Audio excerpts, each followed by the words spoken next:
Hey, house guests! Welcome to today's Big Brother 25 updates and spoilers. It's the first one of the season. Can you believe it? We're finally here. I can't believe it. Our house guests of the day are Teresa Lyons and Van Scott. Thank you both so much for the support over the years and this year. We couldn't do this without you. So thank you again. And if you guys want to be house guests of the day, check out our Patreon link in the info box below. It's only $1 for a holla. I feel like I'm leaned way forward. It's a lot. But anyway, just a reminder as we get started here, we have 17 new house guest names to learn. So it might be a good idea to have a chart handy while you're listening to this with the photos and the names, just so you can follow along. And it's not going to be a giant mess, right? I mean, I'm at this point still like, who's this? Like, I'm thinking of someone and I'm seeing their face in my mind, and I do not have their name along with their face. So it's going to be a journey, right? I'm going to take a few days to really learn everybody's names. But anyway, last night we had 16 new house guests move into the BB multiverse. It was 17, but we'll get there. Yeah, I'm not going to recap the entire episode because if you want to see that, you should watch our video from last night. But just like a brief, quick summary here. There were 4 competitions, none of which were for HOH. And these competitions were to determine who would be nominated this week. So the loser from each of the 4 competitions would become one of the nominees. And each competition represented one of the BB universes. We've got the Scrambleverse, we've got the Comicsverse, the Humiliverse, and the Scaryverse. No thanks on the Scaryverse. I'll pass. But after all those competitions were said and done, we were left with 4 nominees. So Jared, Kirsten, Felicia, and Corey are all nominated. I don't know how this is going to play out. We also saw that Corey was pulled into the nether region, which sounds a little rated R. I don't know. I've always thought of nether regions as like your private parts, the low ones. Maybe that's what they're talking about. I don't know. Maybe there is some sort of tie-in with that. Maybe he was pulled into a pair of like gym shorts. I don't know. But also not sure if or how the nominees will be narrowed down this week. My theory is that the HOH will save 2 of the nominees and then they will proceed with the rest of the week like they normally would with the power veto competition. You know, somebody could possibly come down, another one goes up, that sort of thing. But I think we will end the week with 2 people on the block. We'll see, though. We are still going to have the HOH and the power veto this week. Okay. So another big surprise last night, Sari, Survivor legend and Traders winner, has joined the cast. So the big question here is, will she be our mother? No. Will she and her son, Jared, be able to keep this a secret? We're going to talk about that in today's spoiler because we already have some answers. But I'm just so excited to see her at work here. I mean, it's amazing watching her on something like Survivor or The Traders, but to be able to watch her on live feeds is going to be such a treat for all of us. It's going to be awesome. And before the episode ended, we mentioned last night, we already saw Jared and Izzy pinky promising about what we don't know exactly. I'm assuming they set up some sort of a ride or die alliance together. We're going to talk about that as well. But yeah, they did not waste any time doing that. So that was the episode. Then the live feed started just after 9:30 p.m. Big Brother time. And they started with the big group chatting in the kitchen, getting to know each other, getting to know all about each other. And we saw that Corey has returned from the nether region. He survived. He can't say much about it, so we don't know exactly what went down there. I'm so curious. I wonder if maybe he got like a power or an advantage. You know, it wasn't necessarily a punishment. So who knows what happened there? I'm sure we'll find out on Sunday night's episode, but I'm curious. And is this going to come into play again, or is this like a one-time thing? Who knows? So everybody hanging out in the kitchen. Meanwhile, there's already an alliance forming in the gym. This is the first minute of the live feeds being on, and we've already got an alliance forming here. So it's a group of 5, and it's Riley, birthday girl, Kirsten, Jared, Matt, and Luke. So they are calling themselves the Phalanx 5. Not everybody in that group knew what a phalanx was. If you guys don't know, it's like a military formation. I remember learning about this when I was taking like an ancient history class in college, and like some of the ancient civilizations use the phalanx formation. It's basically a group of soldiers, and then you hold your shield. Like everybody's got their shield, so it's harder to penetrate that whole situation. I know it's very nerdy, but I'm pretty sure Luke came up with that name. Yeah, so the Phalanx 5. And you can tell this is a group of newbies because right after forming this new alliance, they all put their hands in and they yelled, Phalanx 5! What are you doing? Why would you do that? That was so dumb. I'm not sure if other people heard. I don't know if anyone was within earshot, but when I'm telling you they yelled this, I really mean they screamed it. Like a few people really went for it and put some gusto behind it. So yeah, I honestly don't have high hopes for this alliance anyway. I really don't think it's going to end up being anything. But like, why would you do that? Why would you yell out the name of your new secret alliance? Lammy is here and she thinks it's dumb. But anyway, a little later, Kirsten and Matt are chatting alone, and I definitely felt like there was some, I don't know, some vibes between the two of them, at least on Matt's end. I don't know if Kirsten is as interested in him as he seems to be potentially in her. But Matt was telling her that he is deaf and he does have an implant that helps him hear. So he says he's pretty good one-on-one. He can hear most of the time when he's one-on-one. But when there is a lot of other noise in the room or there's sounds that are far away, he has a lot of trouble with that. He can't hear it. Also, he does not sign. Instead of learning sign language, he did 14 years of speech therapy instead to learn how to speak. So he also was telling Kirsten how he takes out his hearing aids when he swims, and he swims a lot. We already heard that he's training for the Olympics. I believe he is trying to represent Hungary, not the US, but still, like, that's amazing. And he trains 4 or 5 hours a day. So I feel like his training's really taken a hit going into this house. Yeah, I think, he doesn't have the pool. I mean, he's got some baby pool he can swim in, but that's not the same. But I guess he's going to be doing a lot of dry workouts. So anyway, at this point, I was like, wow, Kirsten is doing a great job of working her way through the house and like making connections with people. And then it all just like became too much. She's doing too much. We'll get there. So then Kirsten was talking to Izzy in the comics room. And again, like these two seem to be getting along really well. Kirsten seems to be gelling with people. And they're talking about how they feel like they've already clicked. They vibe with each other. On the other hand, Izzy brings up that she feels like Cameron, the stay-at-home dad with the curly hair, she feels like he is a serial killer. Oh my God, not a serial killer. That felt like kind of mean. I didn't like that. But this conversation was broken up with Felicia and Suri coming in. So that's all we got for that. But I got the vibe from this combo that Kirsten and Izzy were going to be a really tight duo. Now, I'm not really feeling that way, but we'll get there. So a little later, we have Suri and Felicia having a game chat in the bathroom, and these two are definitely super tight. They are bonding very quickly, and they are getting down to business. Like, they are not messing around here. They are diving right into this game. So Suri says, all right, there are 17 people this season. We're going to need to have 9 in order to have the majority at this point. And Felicia's like, yes, but also even 8 would be great. If we could keep that under wraps, because what are the chances that the rest of the house would all band together if they didn't know about our 8? I mean, that's true. Like, it could happen, but like, if they didn't know that there was a solid 8 on the other side, would they put together an alliance of 9? Probably not.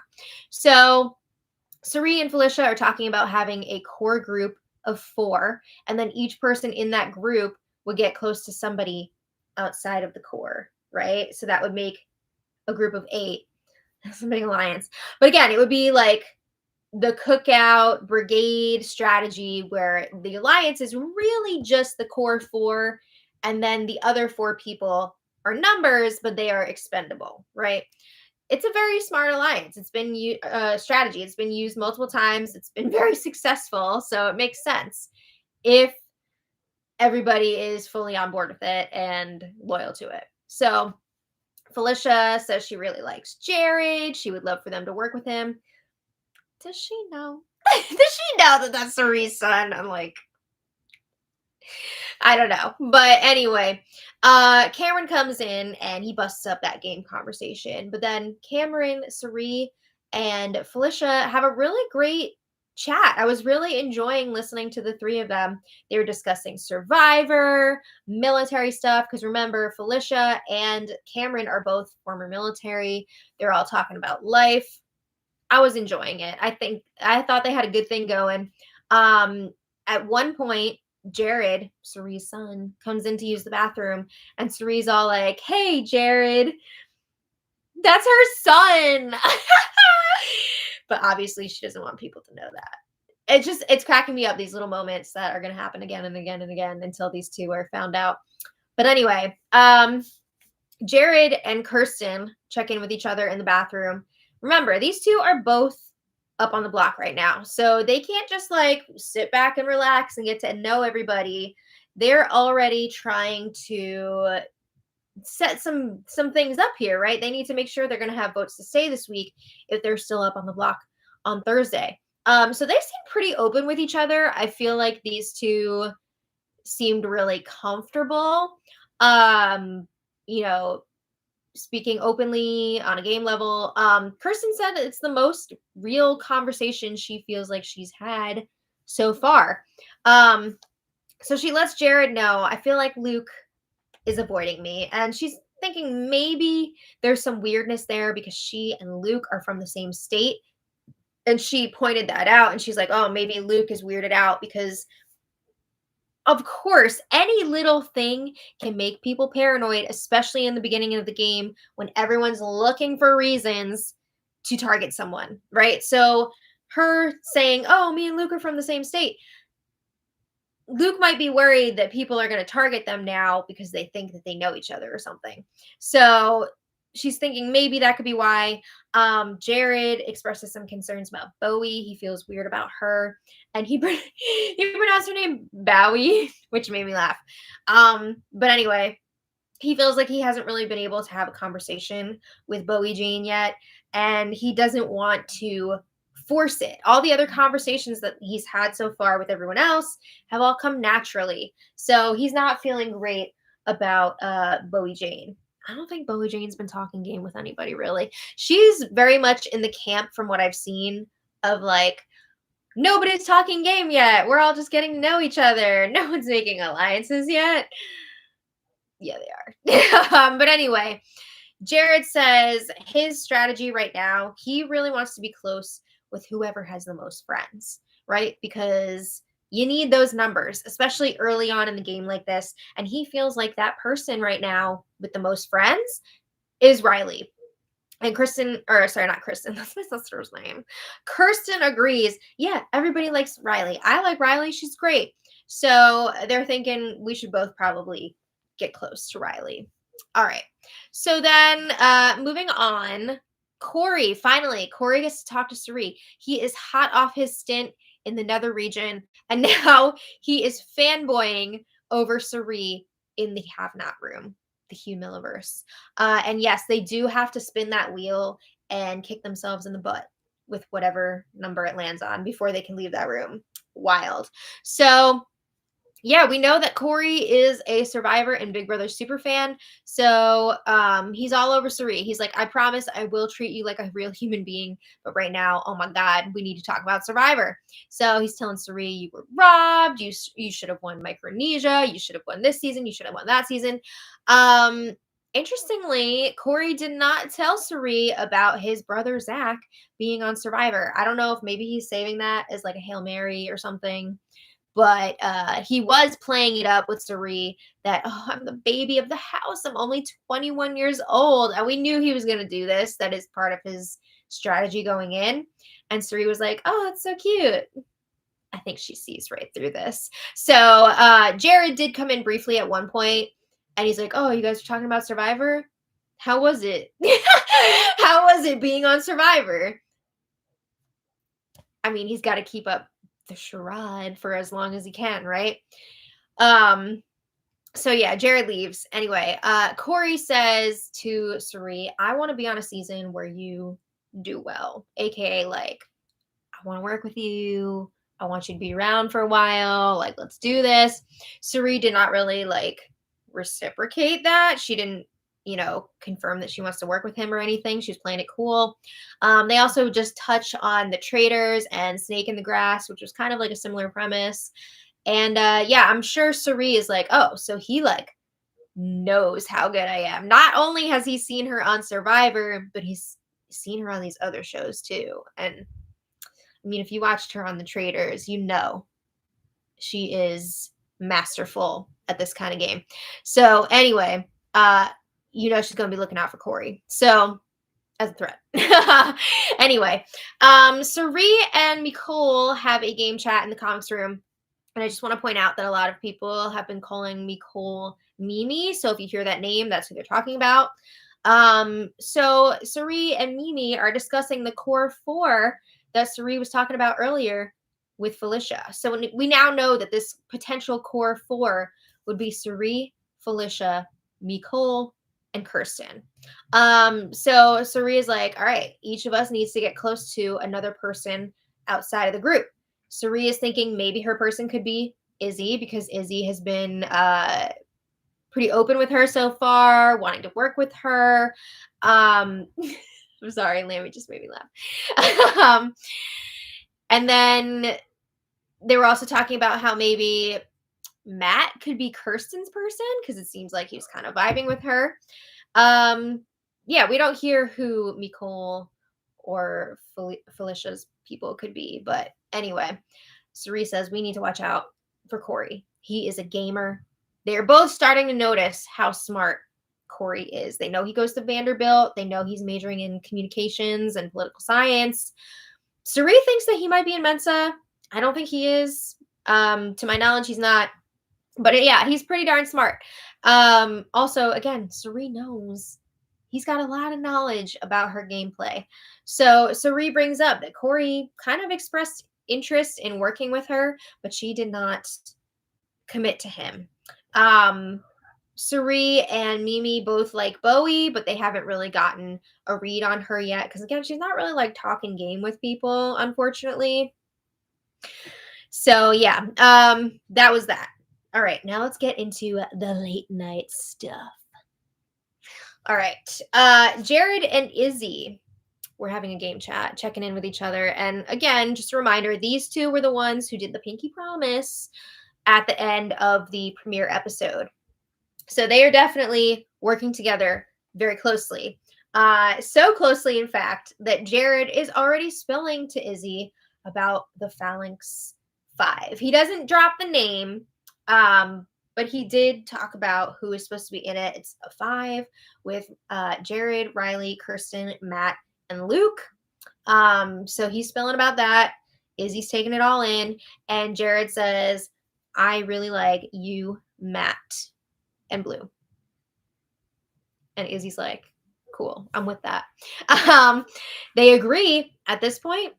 They don't trust Kirsten, which is really interesting because both of them have had what I thought were really open and genuine conversations with Kirsten, but they both agree they don't trust her. Jared says he feels like Kirsten is trying to grab onto any opportunity at this point. He doesn't feel like she's being genuine. He realizes, like, look, she's up on the block just like I am. She's trying to get votes. She's trying to put together anything she can. So, yeah, he's not getting a good feeling about Kirsten. I was very surprised by this. They also don't trust Corey.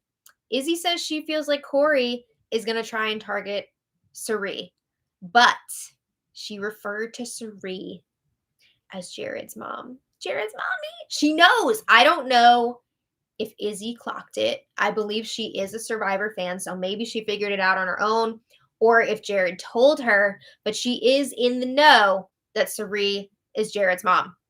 And she wants to work with both of them. So, again, Izzy is saying that Cameron gives her serial killer vibes and she doesn't trust him. Stop comparing him to a serial killer. That's so messed up. He seems like a nice guy. They feel like he's lying about something. I guess they're not buying his story that he's like a stay-at-home dad and all that. But I'm pretty sure he's telling the truth. All right. Anyway, Jared tells Izzy he hasn't really had a chance to talk to his mom yet and touch base because he knows that he and Cirie have to stay away from each other a bit. He doesn't want everyone to, I mean, honestly, like if you saw the two of them next to each other, it's not going to take long to see the similarities in their faces and hear the similarities in their speech patterns. Like people are going to pick up on it eventually. But Izzy says she's been trying to downplay Cirie's threat level to other people. We'll see. We'll see what happens. Okay. So a little later, Cirie and Jared finally get to chat in the comics bedroom. And Cirie is telling Jared, I think you're going to be okay this week. I think we're going to be able to get the votes. So don't worry. They talk about Kirsten. And Cirie shares that Kirsten is trying to get all 4 Black women in an alliance together. And then Jared turns around and spills about the Phalanx 5. Again, he's not saying the name. I'm just saying that to make it easier for us. But he's like, yeah, it's a group of 5. Kirsten is part of that. Uh-oh, so she's getting caught here trying to make multiple alliances with different groups of people. So then Cirie has a very important question for Jared. Why did you volunteer to eat slop and be a have-not? Because we already have 4 have-nots for this week. So Jared, Luke, Corey, and Hissam. I don't know if I'm saying his name right because now I'm getting all confused from how he said his name in his intro video. And I'm hearing everybody saying it in different ways on the feeds, and it's very confusing. Hissam? Okay, the 4 of them volunteered to be have-nots this week. And Jared tells Cirie he did it because he wanted to see like if there was maybe going to be a power or an advantage. He didn't want to miss out on that. So that's why he went for it. I don't think anybody got a power or an advantage. Maybe some clarity from, I don't know. I don't know where I'm going with that. But anyway, yeah. So then Cirie and Felicia have another chat and they are comparing notes on Kirsten. They're not happy with her. Because again, Kirsten is already trying to make other alliances outside of their core 4. So Cirie shares with Felicia, yeah, Jared told me that Kirsten was trying to make an alliance of 5 with him included in it. And Felicia's like, that just shows us that Kirsten does not trust our 4. She's desperate right now because she's on the block. And Felicia is a little bit nervous. What if Kirsten tries to sell us out? You know, she's so desperate to stay. Who knows what she's going to do? So Felicia says, can't trust heifers. All right. So then they had a great laugh about that.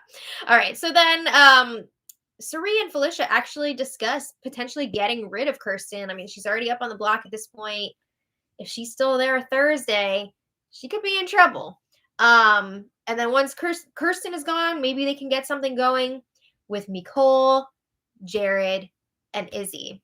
It's a pretty solid group. But Cirie is just a little bit nervous about getting this going because she's not sure how tight Nicole and Kirsten are at this point. I mean, she knows they're pretty close, but like if she brings this up to Nicole, is it going to get back to Kirsten?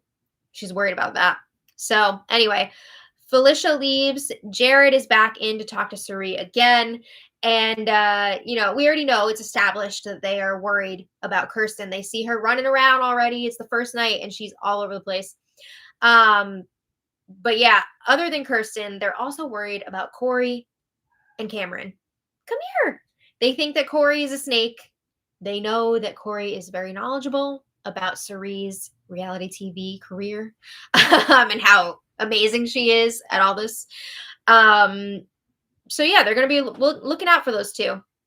So then, Jared is trying to count his potential votes to stay this week, and Cerie's like, I wouldn't worry about that too much right now because we don't even know what's going to happen yet with HOH and POV. We should maybe just wait a little bit, see what's going to happen there first, and then we can really get going on that. And I think that's a smart move on their part. You don't want to run around the way that Kirsten is and start scrambling, especially if you don't actually need to. So then they realize, you know what, it's probably going to look suspicious if we're never seen talking. People are going to pick up on that. So that is something that they want to work on. They got to find a good balance of actually talking to each other and being seen talking to each other. It's a Goldilocks situation, right? It's got to be just right. Okay. So then another point of interest from last night, before the end of the night, Felicia dropped her microphone in the toilet. Night one, mic in the toilet. Good times. All right. So anyway, that was all last night. This morning, the house guests were waking up in the baby house for the first time. Some of them have more luxurious rooms than others. There's that one room that's supposed to be a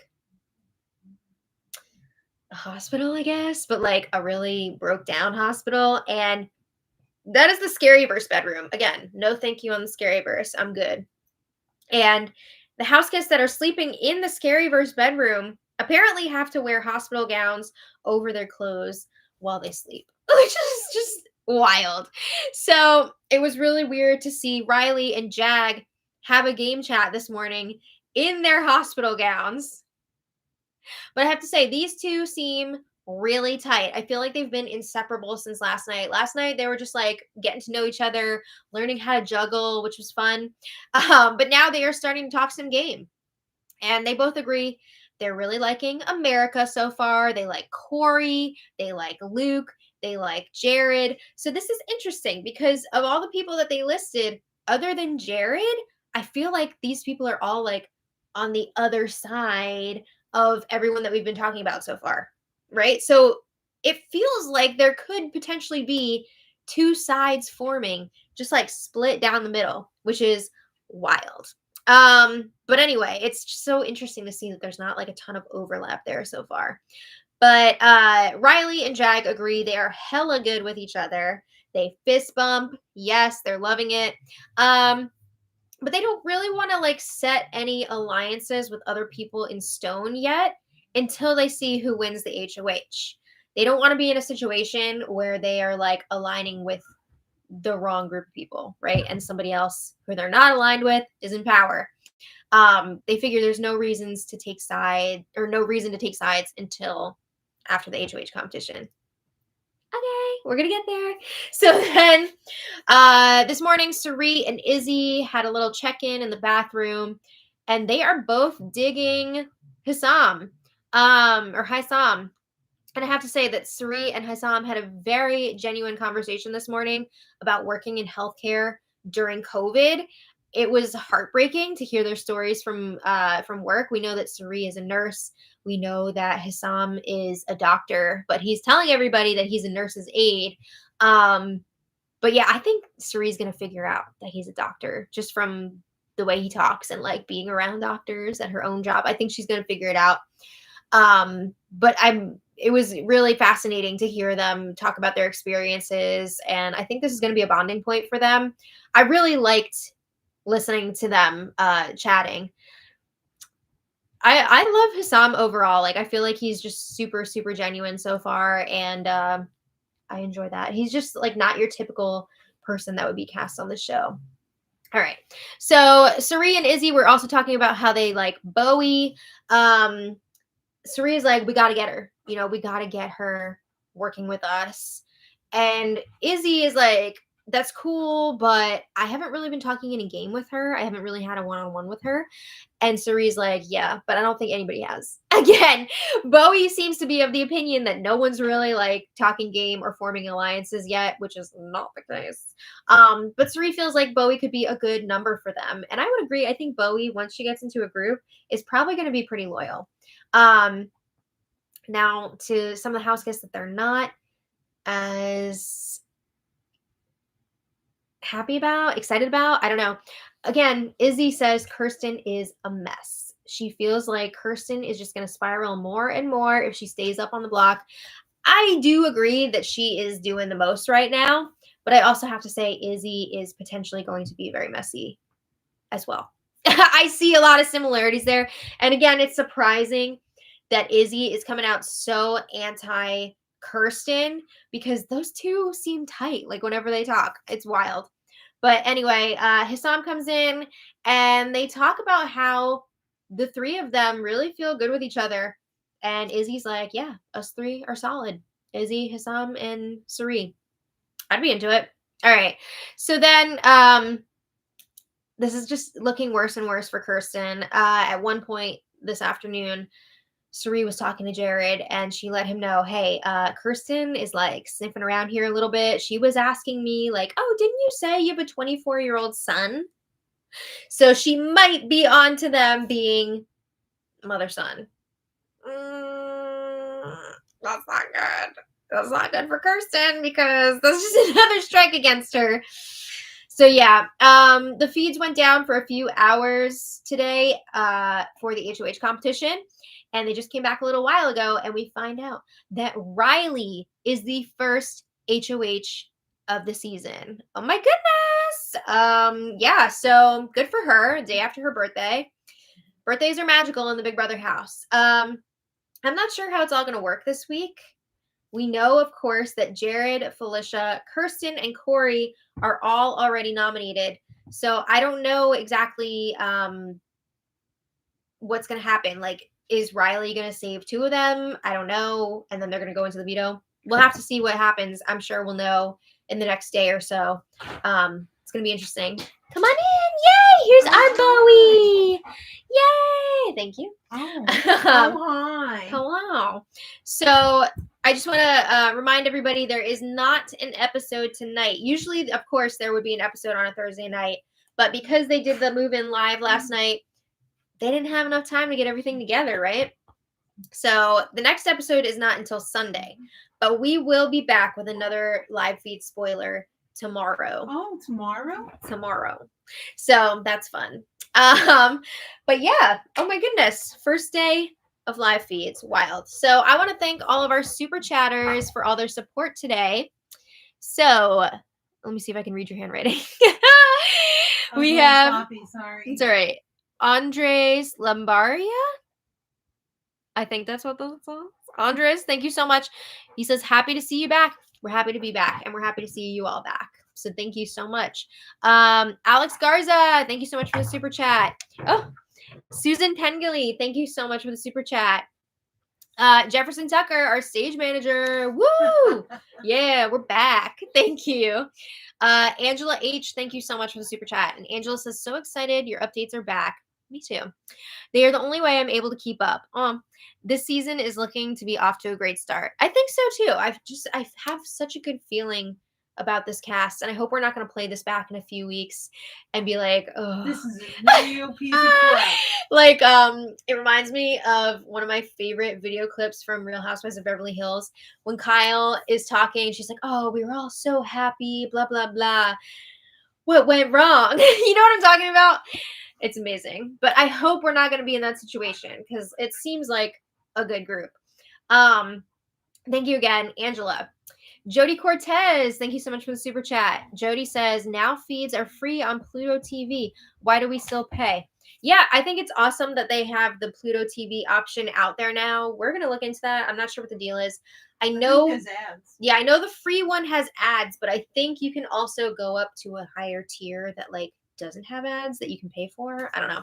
We're still doing Paramount Plus right now. But isn't Paramount Plus only like $5 a month? Yeah, I don't know what the price differential is. We'll have to look into that. But right now we're still rocking Paramount Plus. Yeah. Anyway, Sean Davis, thank you so much for the super chat. Sean says, I'm rooting for Nicole since I know her. What? That's so cool. He says, I was shocked when I saw her when the cast dropped. This cast is growing on me so far, but that can change. Yeah, I mean, things can change quickly, right? That's so cool, though, that you know Nicole. Do you guys, like, work together or something? That's awesome. Austin Thomas, thank you so much for the super chat. Austin says, first time super chatter. Yay! Watching for years. Well, thank you so much. The support really does help us out. Like, we would not be able to do this without you guys. And we really mean it when we say that. Yeah. Honestly, I don't know if we would have still been able to keep doing this if we didn't start doing the super chats. Like, really appreciate it. Carolyn Harmon, oh, thank you so much for the super chat. You're amazing. And Darby C, thank you so much. Darby says, don't forget to hit the thumbs up. Yes, thank you. We really appreciate all of your likes and comments as well. So thank you. All right. Oh, Jared's just said on the feeds that Riley has to choose two of them. Okay, that's what I figured it was going to be. So I'm curious what she's going to do. Two of them to keep on the block. Well, yeah, I guess she would save two or keep Right. two on the block. So I wonder what she's going to do. That's so much pressure. Hopefully we'll have more info on that tomorrow in tomorrow's If you were spoiler. Riley, who would you get rid of? I mean, who would you keep on the block? Well, it seems like Kirsten is creating some waves. A tsunami. Yeah. And I think is, you're underselling it. Yeah. And I think people are also looking at Corey, but I know that Riley really likes Corey. Riley likes Corey. Riley also mentioned she likes Jared, so maybe those are the two that she's going to save. I don't know. I would love to see Felicia get saved. That's just me. I'm enjoying Felicia a lot so far. Yes, there will still be the veto as well. So we'll see what happens. But, I don't know. I'm just excited. But thank you all again so much for being here. We will be back tomorrow for more. So until next time, much love. Bye.